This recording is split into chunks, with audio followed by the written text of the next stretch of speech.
Suicide. The act of taking your own life. A horrific act, but sadly a common occurrence. Every 40 seconds, someone dies from suicide. That's 1 million people per year. Maybe you've never dealt with suicide directly. Maybe someone you know has attempted or committed suicide. Perhaps you have attempted suicide. Whatever your experience with suicide is, it's very important to understand the signs of suicidal behavior. But please keep in mind that not every suicidal person will show these signs. In addition, seeing a single sign does not mean that the person is suicidal. The point of this video is for you to understand these signs and work out whether the person needs a friend or professional help. Sign number 1, suicidal talk. What do you think about suicide? Have you ever thought about killing yourself? How would you kill yourself? What do you think is the best way to commit suicide? Questions or phrases like this may suggest that a person is considering it. They talk about it because they want your opinion. In a way, they are asking for advice on committing suicide, while not openly admitting to it. This may also be a way they are screaming for help. Sign number 2, giving away prized possessions. It's an odd occurrence when someone gives away expensive items or items they may need. In their mind, where they're going, they don't need material things. Giving away material possessions to loved ones may be a way they think they are helping close friends and family after their death. Sign number 3, changes to their will. There are usually a number of triggering events that cause someone to write their will. These events include marriage, having kids, older age, starting a business, or a close loved one dying. If a person seems to want to write a will out of the blue, try asking them why they have decided to write one. Sign number 4, obtaining a weapon. Of course, the mere act of obtaining a weapon doesn't mean someone is suicidal, but paired with the previous signs mentioned should serve as a warning, especially if they don't show any signs of taking up things like shooting as a sport, shooting as a hobby, or gun collecting. Sign number 5, strange sleeping patterns. Those strange sleeping patterns are often seen in suicidal people. It isn't the sleeping disorder that causes this. It is actually stress or restless thoughts from personal problems that cause a person to have trouble sleeping at night. Because of that, the inability to sleep that lasts a long period of time may be a clue that someone is suffering from depression or suicidal thoughts. Sign number 6, low energy. Low energy levels are often seen in people with depression, which is sometimes coupled to suicidal thoughts. These low energy levels happen as a result of lack of sleep and little motivation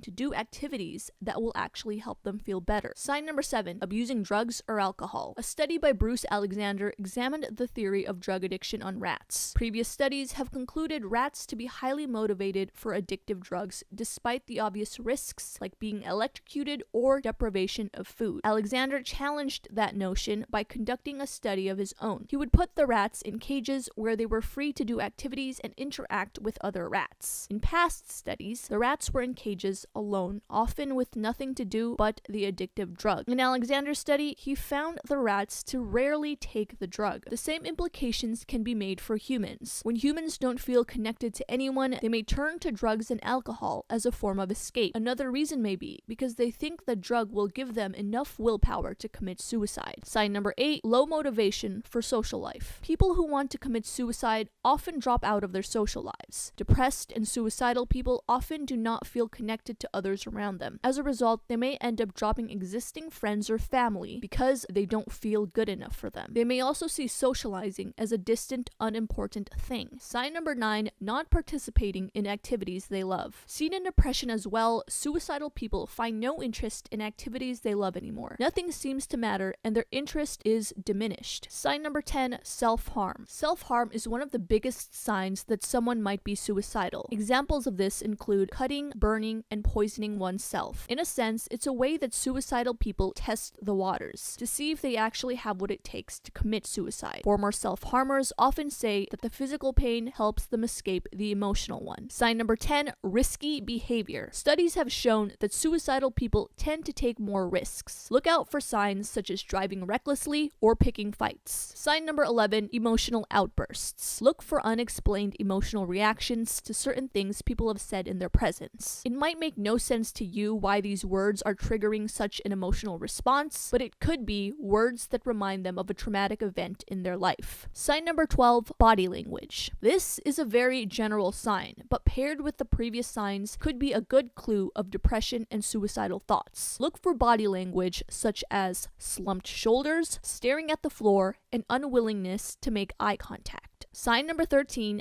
past suicide attempts. The number one and most obvious sign that someone might be suicidal is if they have a history of attempting it in the past. This is called suicidal tendencies. One thing people don't understand about depression is that it's not easily cured by a pill. A sudden stop of medication may trigger a worst wave of depression that will lead to another suicide attempt. Sign number 14, happiness and calmness. This sign is hard to spot because you may be under the impression that the person is becoming better. A misconception about depression is that the lowest point, when they're really sad and in bed in one's life, is what causes this person to commit suicide. What actually happens at this point is that the person is unwilling to do anything. They are at such a low point, they are unwilling to eat, watch TV, or partake in their favorite activities. Their days are spent mostly in bed. Committing suicide actually takes energy and planning, so this happens just above the lowest point when they have the energy to think clearly and execute it. Just before the suicide, family members or close friends who were in contact with the victim have even reported seeing them happy and calm. This is because the suicidal person has finalized their plan and thinks they can finally escape the pain of this world. So those were the 14 signs someone may be suicidal. Now again, keep in mind that a single sign doesn't necessarily mean someone thinks about hurting themselves. In the comments below, I want to know what other signs you think we missed.